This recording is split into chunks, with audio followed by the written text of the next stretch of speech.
Yeah, honestly, it's good that they're doing it. They're doing a double banner. I think it would have been better if they released Lina for free, though.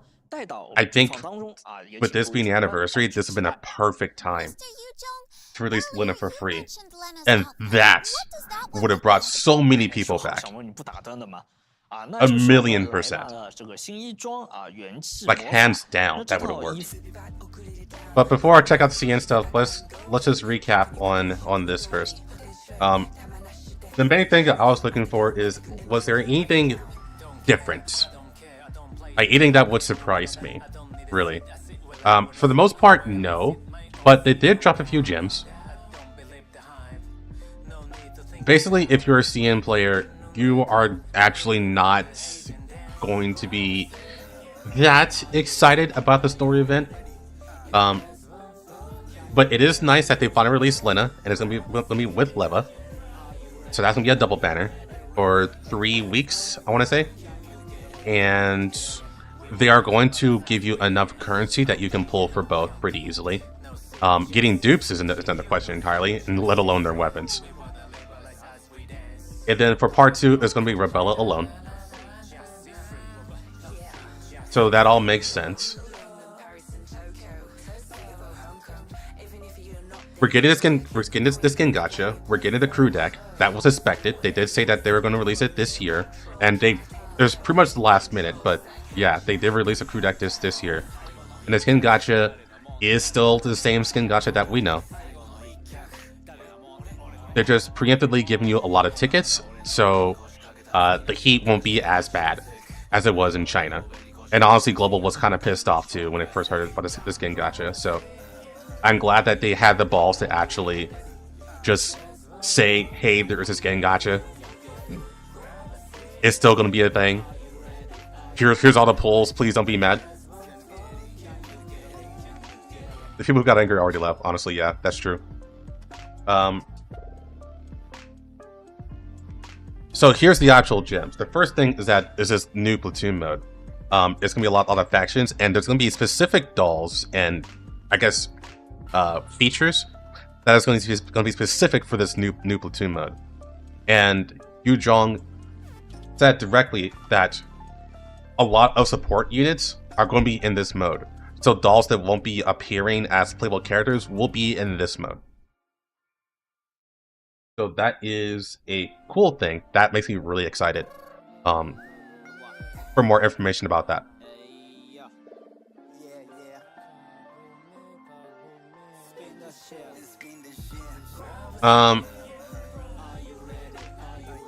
What else was new?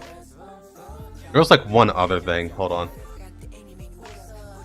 Oh yeah, it's the this isn't necessarily new, but this is actually a very big deal because this is going to be very meta defining.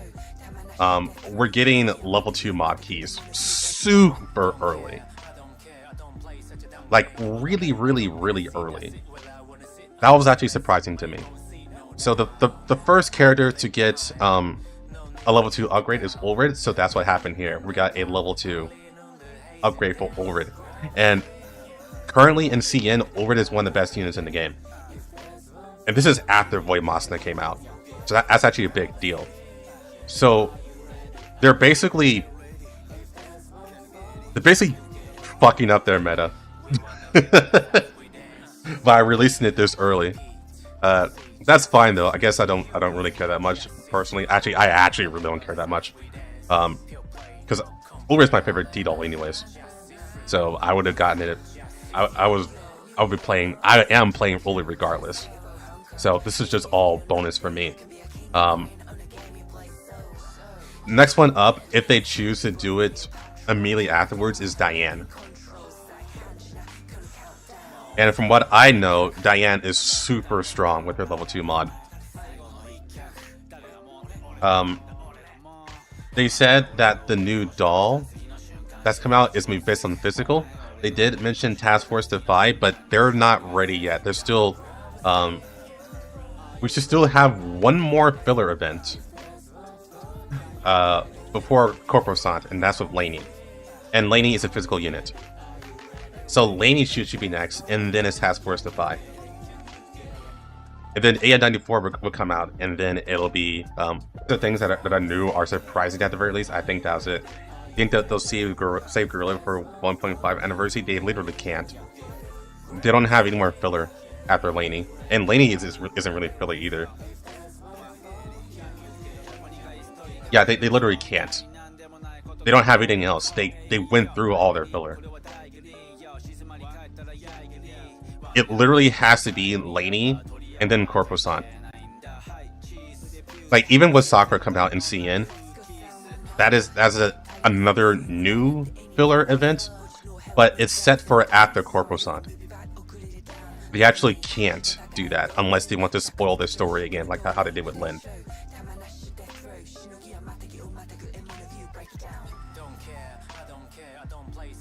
Lewis, it's sort of possible.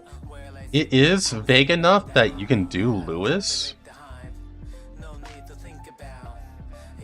But honestly, no. But it's possible. But even if we say, okay, let's do both Sakura and Lewis, they still wouldn't have enough to push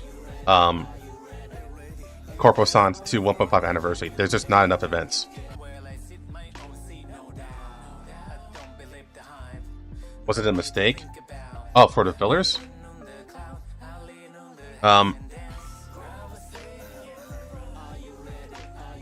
Yes. Yes, it was. So yeah, I think overall it was a mistake, but at this point it is what it is. With how much effort they put into announcing the first anniversary, to get people back, I am pretty confident that they are aware that hype has been extremely low on the global side. I'm pretty sure they're quite aware of that, which is why they put so much rewards and fanfare in the first anniversary, especially for that initial part where they have all the cosplay. I think, legitimately speaking, as a person who has a pulse on the community, the community was stagnating and dying off.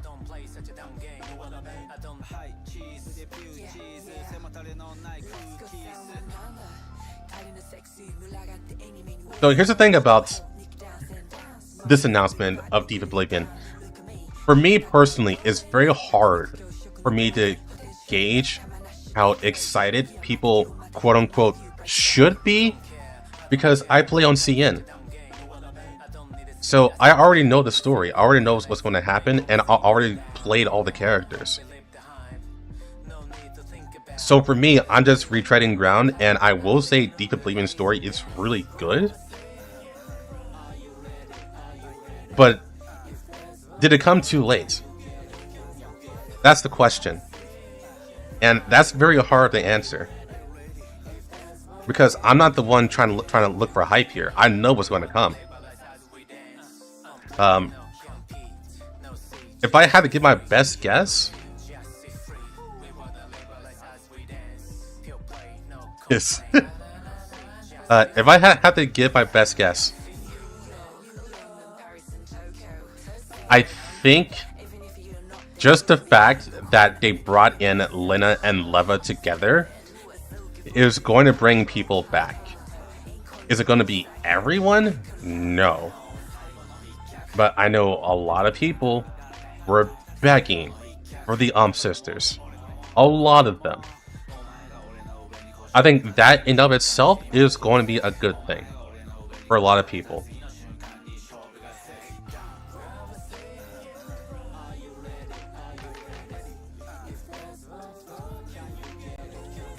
Now, unfortunately, it feels like Rebella, at least at the moment, is going to be an afterthought in this case.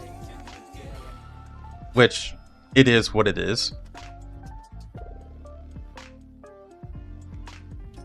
I think what Sunborn or Mika team needs to understand is that we do watch a lot of CN. We pay attention to what happens at CN. So we already know what characters we should already have. We already know what the system should be, and we already know what's going to work and what's not going to work.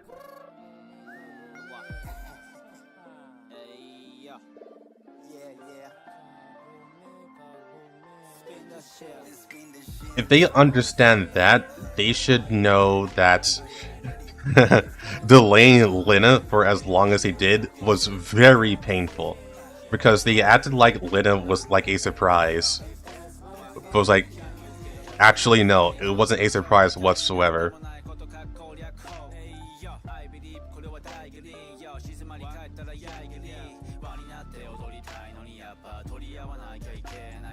In Grisaria, you are correct.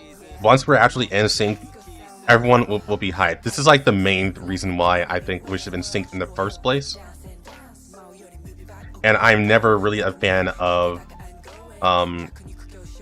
any server being behind another server, or any region being behind another region, because we're not synchronized with the hype. And I know there are some people, actually a lot of people, that prefer being behind because that means they can plan for stuff more easily. I think that goes against the nature of how a live service game should be, especially as a gacha game.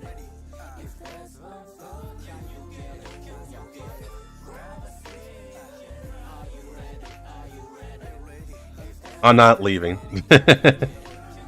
I understand. Honestly, I'm not leaving either, but I have been playing the game a lot less.